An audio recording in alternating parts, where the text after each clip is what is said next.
யோகி snacks box 19 இன்னைக்கு வந்து வெறும் ஸ்நாக்ஸ் மட்டும் இல்லை, பிரேக்ஃபாஸ்ட்டும் வந்து பார்த்தீங்கன்னா காலையில் 1 ஹவரில் பொங்கல், சாம்பார், சட்னி, அதுக்கப்புறம் ஸ்நாக்ஸ் எல்லாமே ரெடி பண்ணியாச்சு. நம்ம வந்து பார்த்தீங்கன்னா வெண்பொங்கல் வந்து யோகிக்கு ரொம்ப ரொம்ப பிடிக்கும். சில குழந்தைங்களுக்கு சக்கரை பொங்கல் பிடிக்கும், ஆனால் என் பையனுக்கு வெண்பொங்கல் தான் ரொம்ப ரொம்ப பிடிக்கும். நான் வந்து 1 கப் அளவு பச்சரிசி, 3/4 கப் அளவு பாசிப்பருப்பு ரெண்டையும் வந்து குக்கரில் நல்லா தண்ணி விட்டு குழைவாக வந்து வேக வச்சுட்டேன். இதில் கொஞ்சமாக லைட்டாக மஞ்சத்தூள் ஆட் பண்ணியிருந்தேன், அதனால தான் எல்லோ கலராக இருக்குது. அப்புறம் நெய்யில் வந்து பார்த்தீங்கன்னா முந்திரியை வந்து தாளிச்சு விட்டு அதில் வந்து நான் வந்து சேர்த்துட்டேன் மிளகு, கடுகு இது எல்லாமே சேர்த்து தாளிச்சு விட்டாச்சு.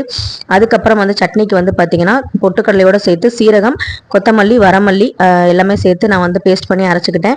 ஸோ வந்து கொத்தமல்லி சேர்த்தனால கொஞ்சம் வந்து சட்னி வந்து கொஞ்சம் பச்சை கலர் மாதிரி நமக்கு வந்து தெரியும், ரொம்பவே நல்லா இருக்கும் சாப்பிடவும். ஸோ வந்து பார்த்தீங்கன்னா அதுக்கப்புறம் அந்த சட்னியில் கருவேப்பிலை வந்து தாளிச்சு விட்டாச்சு.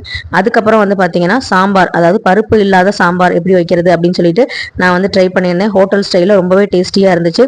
அதுக்கு வந்து பார்த்தீங்கன்னா நம்ம வந்து வெங்காயம், தக்காளி, அதுக்கப்புறம் கூடவே வந்து பச்சை மிளகாய், இது எல்லாத்தையும் மஞ்சத்தூள் எல்லாத்தையும் வந்து குக்கரில் வந்து நம்ம போட்டுட்டு பெருங்காயத்தூள் இது எல்லாமே தாளிக்காமல் நம்ம அப்படியே வந்து பார்த்திங்கன்னா குக்கரில் வேக வச்சுக்கலாம்.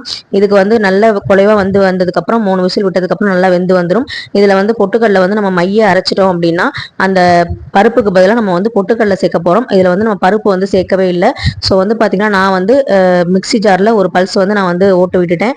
அப்போ தான் நல்லா நமக்கு வந்து சாம்பார் வந்து நல்லா டேஸ்ட்டாக இருக்கும் அப்படின்னு சொல்லிட்டு நான் வந்து எல்லாமே வந்து மத்தில் கிடையாதுக்கு லேட் ஆயிரும்.